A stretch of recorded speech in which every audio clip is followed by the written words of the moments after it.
ஒரு மனிதனுக்கு நிம்மதி மிகவும் முக்கியம், சாந்தி ரொம்ப முக்கியம். ஒரு ஹஸ்பண்ட் இருக்காங்க அப்படின்னு கேட்டிங்கனாக்கா, ஒரு தலைவன் இருக்காங்கன்னு கேட்டிங்கன்னா, அந்த தலைவி, அவங்க குழந்தைகள் இப்படிலாம் இருப்பாங்க. ஸோ எல்லாமே ஒரு கூட்டுக்குள்ளே இருக்கிற அமைப்பு இருக்க வந்து மண்டை சூட்டுக்குள்ளே இருக்கக்கூடாது. ஒவ்வொருத்தவங்களோட புரிஞ்சுக்கணும். அதாவது ஈகோ டு ஈஸி கோ அப்படின்னு சொல்லுவேன்.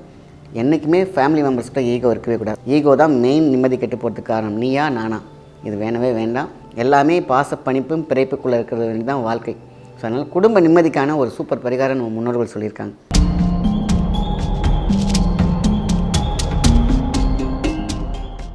வணக்கம், உங்கள் மாயன் செந்தில்குமார். இன்றைய பதிவு மிகவும் முக்கியமானது.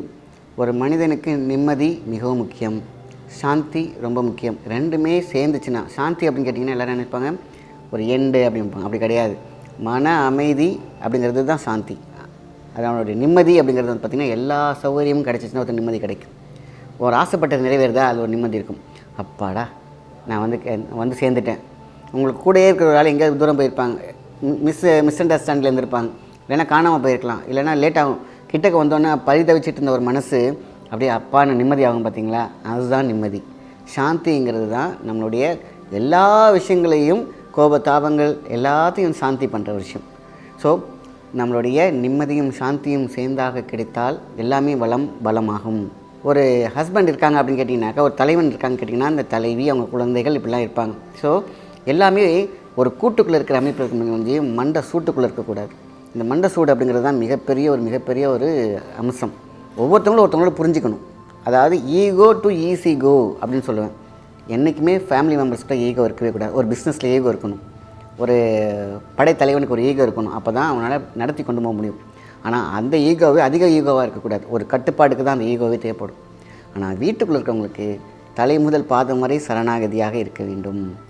அதனால தான் அந்த காலத்துலலாம் பார்த்திங்கனாக்கா, ஒரு கல்யாணம் பண்ணும் பொழுது மாமனார் மாமியெல்லாம் பார்த்திங்கனாக்கா காலை தொட்டு, அதாவது இந்த மாப்பிள்ளையோடைய அப்பாவும் பொண்ணோட அப்பாவும் பார்த்திங்கன்னா கீழே தாம்பளத்தில் தட்டு வச்சு சந்தனம் தடவை வச்சுருப்பாங்க. சைக்காலஜி குனிஞ்சி அந்த காலில் சந்தனம் தடவுற ஒரு பரிகாரத்தை வச்சாங்க இல்லையா, பண்ணும்போது உன் காலையே நான் தொட்டுட்டேன்டா, இனிமேல் எனக்கு என்ன ஹெட் வெயிட் தானாக குறைஞ்சிரும், ஒரு அந்யோன்யம் வந்துடும்.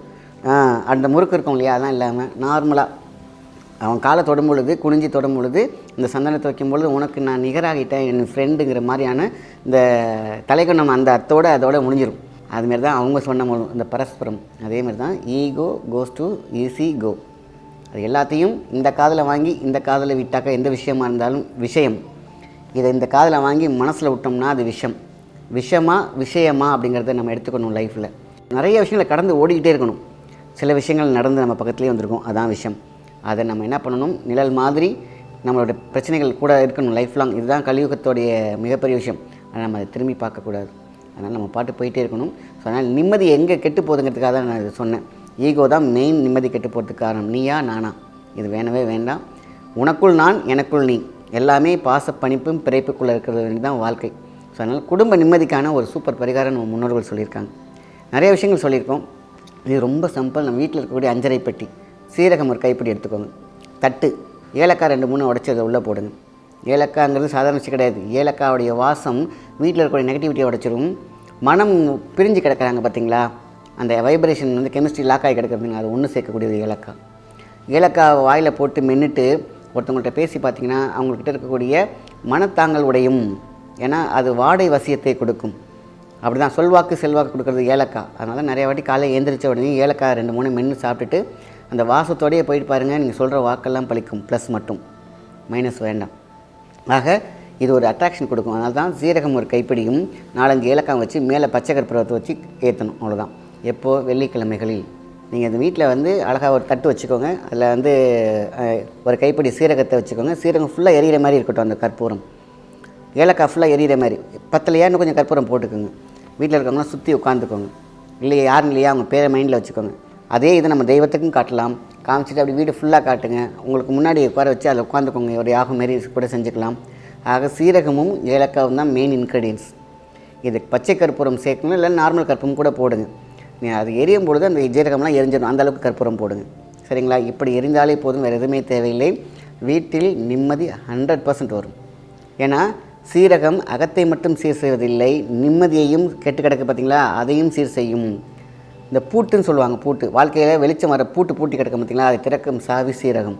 ஹெல்த்து சாப்பிட்டா எந்த அளவுக்கு அகத்தை சீர் செய்யுமோ சீரகம் இதை நம்ம வந்து ஏலக்காவோட சேர்க்கும் பொழுது எல்லா வகையான வசிய சக்தியும் கிடைக்கும், லட்சுமி கடாட்சம் வரும், பணத்தட்டுப்பாடை விளக்கும். அதே மாதிரி பார்த்திங்கன்னா மனசு கட்டுப்பாடு இல்லாமல் இருக்கும் பார்த்திங்கன்னா அதை நேர் செய்யும், மனத்திட்டம் இல்லாமல் இருக்கும் பார்த்திங்கன்னா அதை ஒருங்கிணைக்கும், ஒருநிலைப்படுத்தும். இது அற்புதமாக ரொம்ப சிம்பிள். இது மேலே என்ன வேணும்? சீரகம் ஒரு கைப்பிடியை போட்டுக்கிறோம், ஏலக்காய் 2-3 போட்டுக்கிறோம், மேலே பச்சை கற்பூரம் இல்லை நார்மல் கற்பூரம் வச்சுக்கிறோம். எரிய விட்டால் வீடில் பிரகாசமாக இருக்கும், வீட்டு சுபட்சம் இருக்கும், ஈகோ இருக்காது, மனசில் சரி போயிட்டு பார்த்துக்கலாம். அந்த இரக்க குணம் வரும், இறங்கும் குணம் வரும். அதாவது மனசு மட்டும்தான், ஆனால் வாழ்க்கையில் ஏற்றம் வந்துக்கிட்டே இருக்கும்.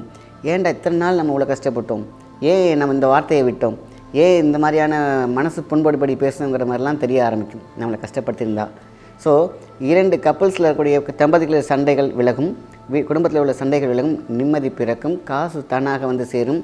இந்த பிஸ்னஸ்லாம் டெவலப் பண்ணலாம், வியாபார ஸ்தலங்களே இதை காட்டலாம். இதுக்கு மட்டும் நிம்மதி எங்கே வேணுமோ அங்கே இதை ஏற்றுனீங்கன்னா கண்டிப்பாக நிம்மதி வரும். அகத்தை சீர் செய்யும் சீரகமும் ரொம்ப முக்கியம். ஏலக்காய்ங்கிறது சாதாரண விஷயம் கிடையாது, அது மிகப்பெரிய அவசியம். பச்சை கற்பூரம் சக்தியை மேம்படுத்தும். இல்லையா நார்மல் கற்பூரம் வச்சுக்கோங்க. வீடை அதில் எரிச்சிட்டு கூட இருக்கவங்களாம் வச்சுக்கிட்டு மனசில் என்னெல்லாம் நடக்கும்னு நினைக்கிறீங்களோ அதை நினச்சிக்கோங்க. இதெல்லாம் கண்டிப்பாக நடக்கும். காரிய சித்தி, லக் அண்ட் குட் லக், இதுதான் ரொம்ப ரொம்ப முக்கியம். ஸோ ஒரு சிம்பிள் இதில் வந்து எவ்வளோ பெரிய மேஜர் இடிபாடுகளை தகர்த்தெறிகிறது பார்த்திங்களா, நிம்மதி. அதனால் ஈகோ டு ஈஸிகோ. இந்த காதில் வாங்கி இந்த காதில் விட்டால் விஷயமாக வச்சுக்கோங்க, இந்த காதில் வாங்கி மனசில் விடாதீங்க, அது விஷயமாகும். விஷயமா ஈகோவா ஈஸிகோவா, இது அழகாக கொண்டு போகிற விஷயத்தில் இருக்குது. இதை நம்ம பகுத்தாறியணும் இல்லையா, ஒரு மைண்டு பேலன்ஸ் வேணும் இல்லையா, இதுக்கு தான் இந்த சீரகம், ஏலக்காய், பச்சை கற்பூரம், இதுதான் இந்த இன்க்ரீடியன்ஸ். இதை செய்தால் மிகவும் வீடு சுபட்சம் பெறும். வியாபார ஸ்தலங்களை வச்சா வியாபாரம் ஸ்தலமாகும். ஸோ இதெல்லாம் வந்து ரொம்ப ரொம்ப முக்கியமான விஷயம். செய்து நலம் பெறுங்கள். நல்ல விஷயத்தை மற்றவங்க ஷேர் பண்ணுங்கள். நன்றி, வணக்கம்.